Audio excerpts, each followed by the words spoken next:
নমস্কার, আমি Madhurima. Welcome to my blog my tips. এখন বাজে বিকেল 4টে থেকে 5টার মতন। তো এখন থেকে আমি আমার ব্লগটা স্টার্ট করছি। বিকেলে আজকে অনেকদিন পরে একটু টিফিন বানাচ্ছি, তার কারণ হচ্ছে আজকে দুপুরে অনেক তাড়াতাড়ি আমরা খাওয়া দাওয়া করে নিয়েছি এবং হাজব্যান্ড বেরিয়ে যাবে এবং ফিরতে ফিরতে অনেকটা রাত হবে।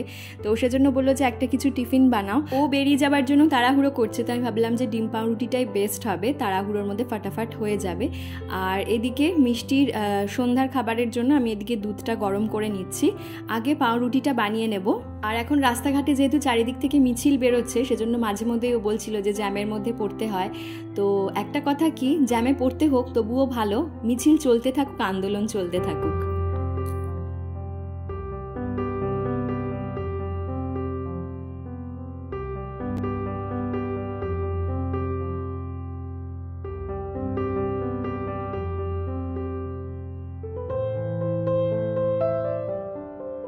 মিষ্টির জন্য আমি এই যে বিকেলবেলায় খেজুরটা ভিজিয়ে রাখলাম, তাতে কি হয় পরের দিন সকালে বেশ নরম হয়ে যায় এবং ওকে দিতে সুবিধা হয়।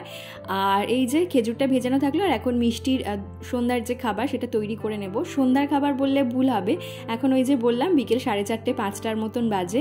তো মিষ্টিকে আজকে এই বিকেলের খাবারে দেব কলা আর তার সাথে হোমমেড সেরেল্যাক। মিষ্টির ওয়েট যাতে গেইন হয় এবং ওয়েট ঠিকঠাক থাকে, তার জন্য লাস্ট টাইম যখন মিষ্টিকে ভ্যাকসিন দিতে নিয়ে গিয়েছিলাম, ডক্টর কয়েকটা খাবার ওকে রেগুলার দিতে বলেছেন, যেরকম কলা, খেজুর, তার সাথে হচ্ছে গুড়, বাটার, এই জিনিসগুলো একটু রেগুলার দিতে বলেছেন যাতে প্রত্যেক দিনের ডায়েটে এগুলো থাকে। এছাড়া ছানাও যোগ করার কথা বলেছিলেন উনি প্রত্যেক দিনের ডায়েটে। তবে প্রত্যেক দিন সত্যি কথা দেওয়া হয় না মিষ্টিকে ছানাটা, বিশেষ করে কারণ কি আমি হয় অল্টারনেটিভ ডেতে দিই অথবা সপ্তাহে 3 থেকে 4 দিনের মতন ছানাটা ওকে দিয়ে থাকি। আজকে সন্ধেবেলার মধ্যেই মিষ্টির অনেকগুলো জামা কাপড় পরে গেছে, তো ভাবলাম যে সকালে প্রচুর কাজ থাকে এমনিতে, তো সেই জন্য সন্ধেবেলায় কিছু জামা কাপড় ধুয়ে দেওয়া যাক, আর বারান্দায় মেলে দেবো, কোনো অসুবিধা হবে না।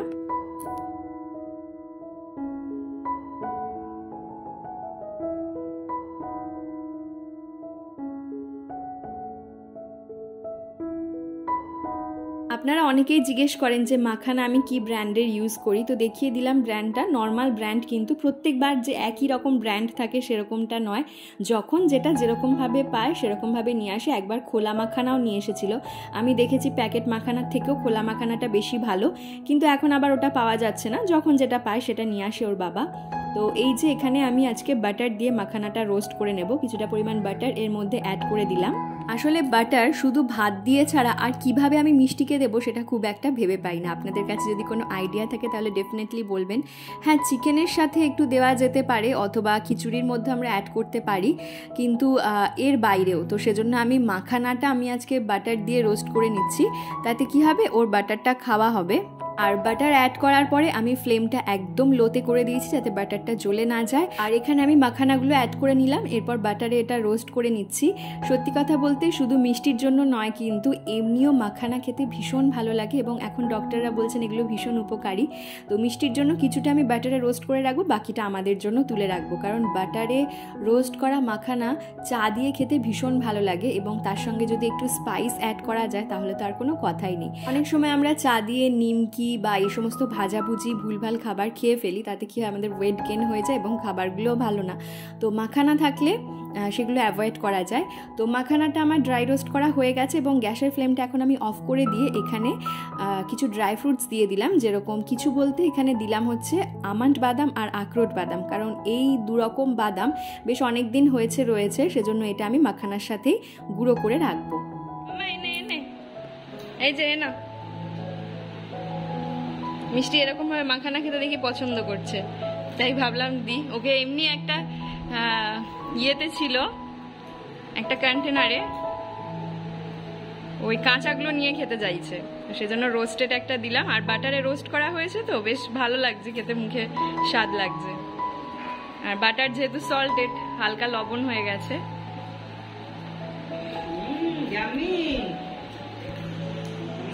ভালো হয়েছে।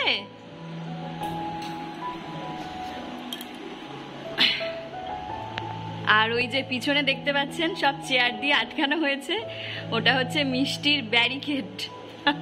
এখন ব্যারিকেড কথাটা খুব প্রচলিত, তো এটা হচ্ছে মিষ্টির ব্যারিকেড। মাঝে মধ্যেই ওপরে উঠে চলে যাচ্ছে, আটকানো যাচ্ছে না, আর ভীষণ ডেঞ্জারাস হয়ে যাচ্ছে সেই ব্যাপারটা।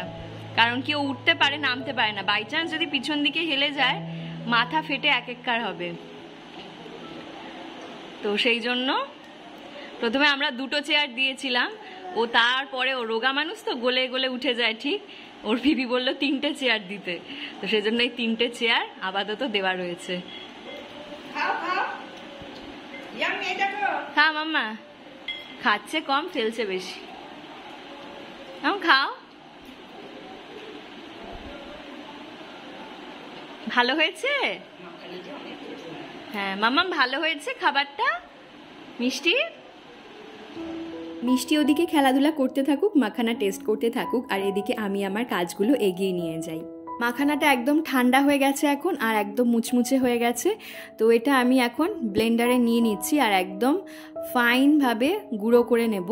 আচ্ছা, এই কাজটা করতে করতে আপনাদের কাছে একটা প্রশ্ন রাখতে চাইবো। আপনারা কমেন্ট সেকশনে ডেফিনেটলি জানাবেন যে আপনারা কে কে এতদিন অবধি যতগুলো আন্দোলন হয়েছে, আন্দোলন হয়ে যাচ্ছে এবং হয়ে চলেছে, প্রতিবাদ মিছিল হয়ে চলেছে, আপনারা কে কে যোগদান করেছেন।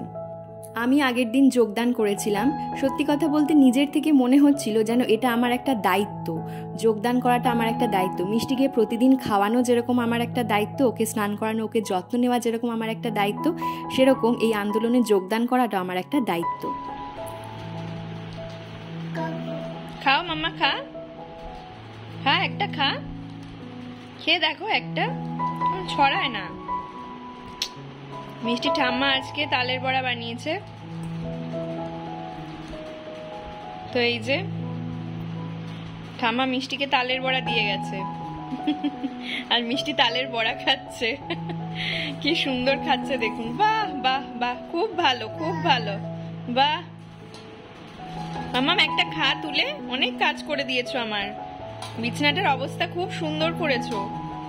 খাও একটা, খাও মাম্মা একটা তুলে খাও, একটাও খেলি না, আফসোস আমার।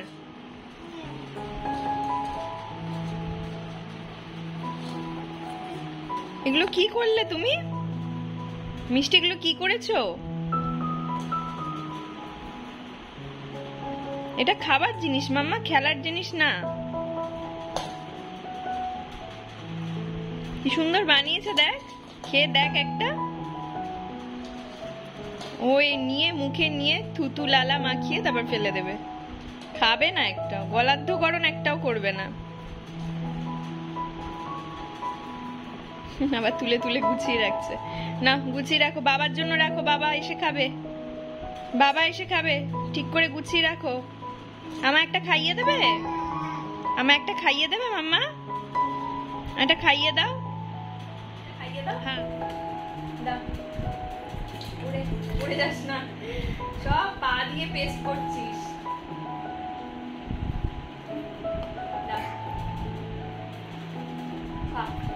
বলবে খা খা।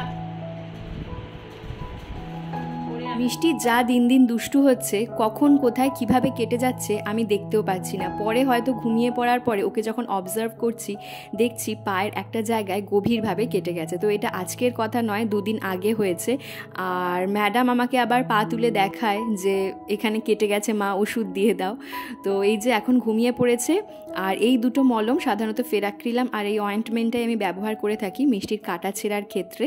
খুবই ভালো এই দুটো মলম, ওর পিপির প্রেসক্রাইব করা। আর যে কোনো কাটা জায়গায় বা পোড়া জায়গায় আমি নিজের ক্ষেত্রেও ব্যবহার করি।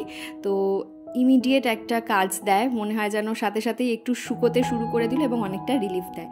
তো মিষ্টির জন্য আমি এটা অনলাইন অর্ডার করেছিলাম, অনেক দিন ধরেই অর্ডার করব ভাবছিলাম, কিন্তু আর অর্ডার করা হচ্ছিল না। তো চলুন বক্সটা ওপেন করা যাক এবং আপনাদের সাথে শেয়ার করা যাক যে জিনিসটা কি আছে। এক্ষুনি খুললেই বুঝে যাবেন যে জিনিসটা হচ্ছে পটি সিট। তো এটা হচ্ছে স্কুটার পটি। এই পটিটা যেরকম বাচ্চারা পটিও করতে পারবে, তার সাথে সাথে এটা একটা গাড়ি মতনও খেলতে পারবে ওরা। তাতে কি হবে, অনেক সময় বাচ্চারা পটিতে বসতে চায় না, বাচ্চারা কেন বলবো, মিষ্টি পটিতে বসতে চায় না। তো ওর পটি ট্রেনিংয়ের একটা খুবই প্রয়োজন রয়েছে। তো সেজন্য আমি ভাবলাম যে এটা বেস্ট অপশান হবে, কারণ কি ওটা গাড়ির মতন যেহেতু চালাতে পারবে, এটাতে বসার ওর একটা অভ্যেস তৈরি হবে। তো এই যে এখানে হুইলসগুলো দিয়েছে দেখতে পাচ্ছেন, আর হুইলসগুলো ভীষণ স্মুথ আছে, যেদিকে বাচ্চারা গাড়িটা ঘোরাবে সেদিকেই ঘুরতে পারবে। তো মিষ্টি আজকে নতুন বলে খুব একটা পারছে না, আশা করছি আস্তে আস্তে শিখে যাবে।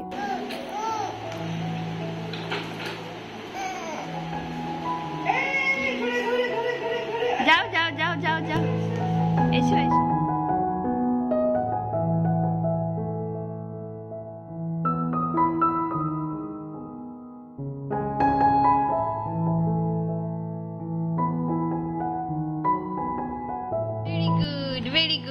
ভালো হচ্ছে মাম্মা, করো করো, এটা এখান থেকে সরিয়ে দাও, নাও করো, স্ক্রিবলিং করো, সুন্দর করে ধরো, হ্যাঁ সুন্দর করে ধরো।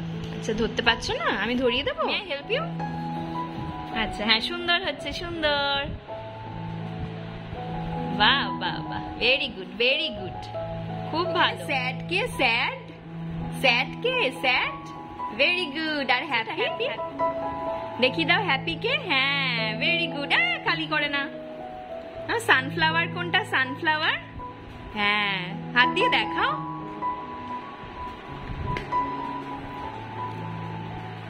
মামা বল কোনটা, বল, বল কোনটা, ভেরি গুড। বৃষ্টি আজকে অনেক বিকেলবেলায় ঘুম থেকে উঠে পড়েছে, কিন্তু এখন প্রায় রাত 11:30 বাজতে যায়, এখনও ম্যাডামের চোখে ঘুম নেই। অন্যান্য সময় কি হয়, তাড়াতাড়ি ঘুম থেকে উঠে পড়লে তাড়াতাড়ি ঘুমোতে যায়, কিন্তু আমাদের বাড়িতে কালী পুজো যাওয়ার পর থেকে সেই যে ঢাক বেজেছিল, সেই ঢাকের আওয়াজে ও না এখন অবধি একটা ভয় পেয়ে রয়েছে। আর ওকে একা ঘুম পাড়াতে দিলেই ও উঠে পড়ে এবং আমাকে জড়িয়ে ধরে, ভাবে যে হয়তো আবার সেই আওয়াজটা শুরু হবে। আর সবই তো সময়ের ব্যাপার, সময় সব কিছু ভুলিয়ে দেয়। আশা করছি সময় যাওয়ার সাথে সাথে ও সেই আওয়াজটা ভুলে যাবে। তো এই যে এখনো ম্যাডাম জেগে আছে, ওর বাবা আসার পরে আমাকে আর ওর বাবাকে খেতে দিচ্ছে। ওর বাবাকে দিয়েছে 2টো রুটি আর আমাকে 3টে, ব্যাপারটা উল্টো হয়ে গেছে। তো আজকে আমাদের ডিনারে রয়েছে সয়াবিন আর তার সাথে রুটি। অবশেষে অনেক কষ্ট করে এই যে ম্যাডামকে ঘুম পাড়ালাম, আর দেখতেই পাচ্ছেন কিভাবে ঘুমোচ্ছে, একদম অকাতরে ঘুমিয়ে পড়েছে। এখন প্রায় বাজছে রাত 12টার মতন। তাহলে আজকের ভিডিওটা এখানেই শেষ করছি। যদি ভালো লেগে থাকে চ্যানেলটা সাবস্ক্রাইব করে দিতে ভুলবেন না। কেমন লাগলো অবশ্যই কমেন্ট সেকশানে জানাবেন, আর আপনার করা একটা লাইক আমাকে নেক্সট ভিডিও বানাতে অনেক অনেক বেশি মোটিভেট করবে। তাহলে আজকের ভিডিওটা এখানেই শেষ করছি, ফিরবো নতুন ভিডিও নিয়ে। ভালো থাকবেন, সুস্থ থাকবেন, ধন্যবাদ।